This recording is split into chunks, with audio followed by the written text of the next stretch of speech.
यहूदा, यीशु मसीह के सेवक और याकूब के भाई यहूदा की ओर से तुम लोगों के नाम, जो परमेश्वर के प्रिय तथा यीशु मसीह के लिए सुरक्षित तथा परमेश्वर द्वारा बुलाए गए हैं, तुम्हें दया, शांति और प्रेम बहुतायत से प्राप्त होता रहे। प्रिय मित्रों, यद्यपि मैं बहुत चाहता था कि तुम्हें उस उद्धार के विषय में लिखूं जिसके हम भागीदार हैं, मैंने तुम्हें लिखने की और तुम्हें प्रोत्साहित करने की आवश्यकता अनुभव की, ताकि तुम उस विश्वास के लिए संघर्ष करते रहो जिसे परमेश्वर ने संत जनों को सदा सदा के लिए दे दिया है। क्योंकि हमारे समूह में कुछ लोग चोरी से आ घुसे हैं। इन लोगों के दंड के विषय में शास्त्रों ने बहुत पहले ही भविष्यवाणी कर दी थी। ये लोग परमेश्वर विहीन हैं।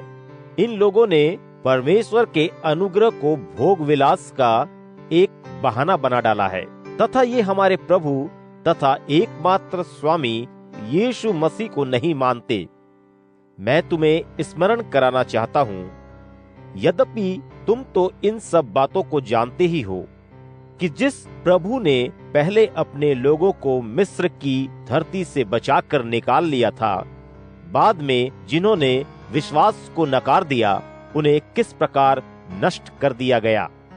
मैं तुम्हें यह भी याद दिलाना चाहता हूँ कि जो दूत अपनी प्रभु सत्ता को बनाए नहीं रख सके, बल्कि जिन्होंने अपने निजी निवास को उस भीषण दिन के न्याय के लिए अंधकार में, जो सदा के लिए है, बंधनों में रखा है।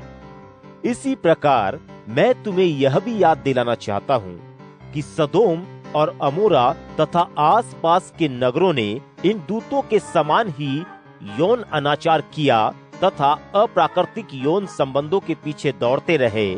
उन्हें कभी नहीं बुझने वाली अग्नि में झोंक देने का दंड दिया गया।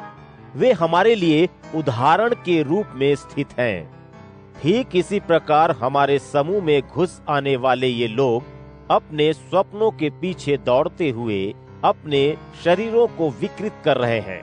ये प्रभु के सामर्थ को उठाकर ताक पर रख छोड़ते हैं तथा महिमावान स्वर्गदूतों के विरोध में बोलते हैं।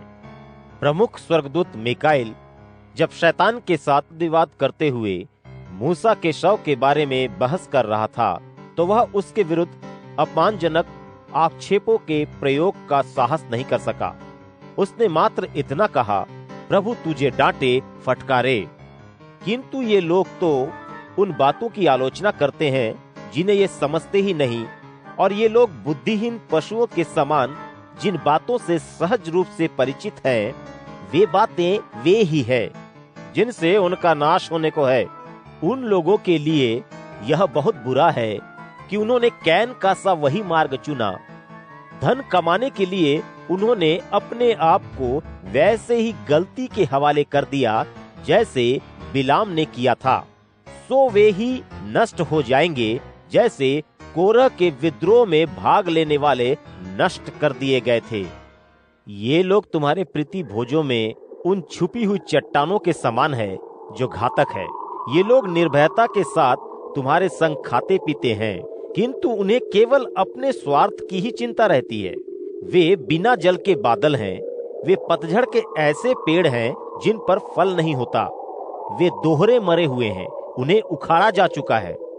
वे समुद्र की ऐसी भयानक लहरें हैं जो अपने लज्जापूर्ण कार्यों का झाग उगलती रहती है। वे इधर उधर भटकते ऐसे तारे हैं जिनके लिए अनंत गहन अंधकार सुनिश्चित कर दिया गया है। आदम से 7वीं पीढ़ी के हनोक ने भी इन लोगों के लिए इन शब्दों में भविष्यवाणी की थी, देखो, वह प्रभु अपने हजारों हजार स्वर्गदूतों के साथ सब लोगों का न्याय करने के लिए आ रहा है, ताकि लोगों ने जो बुरे काम किए हैं उन्हें उनके लिए, और उन्होंने जो परमेश्वर के विरुद्ध बुरे वचन बोले हैं उनके लिए दंड दे। ये लोग चुगलखोर हैं और दोष ढूंढने वाले हैं। ये अपनी इच्छाओं के दास हैं तथा अपने मुंह से अहंकारपूर्ण बातें बोलते हैं। अपने लाभ के लिए ये दूसरों की चापलूसी करते हैं। किंतु प्यारे मित्रों, उन शब्दों को याद रखो जो हमारे प्रभु यीशु मसीह के प्रेरितों द्वारा पहले ही कहे जा चुके हैं। वे तुमसे कहा करते थे कि अंत समय में ऐसे लोग होंगे जो परमेश्वर से जो कुछ संबंधित होगा उसकी हंसी उड़ाया करेंगे तथा वे अपवित्र इच्छाओं के पीछे पीछे चला करेंगे। ये लोग वे ही हैं जो फूट डलवाते हैं। ये लोग अपनी प्राकृतिक इच्छाओं के दास हैं, इनकी आत्मा नहीं है। किंतु प्रिय मित्रों, तुम एक दूसरे को आध्यात्मिक रूप से अपने अति पवित्र विश्वास में सुदृढ़ करते रहो। पवित्र आत्मा के साथ प्रार्थना करो। हमारे प्रभु यीशु मसीह की करुणा की बाट जोते हुए, जो तुम्हें अनंत जीवन तक ले जाएगी, परमेश्वर की भक्ति में लीन रहो। जो डावाडोल है उन पर दया करो।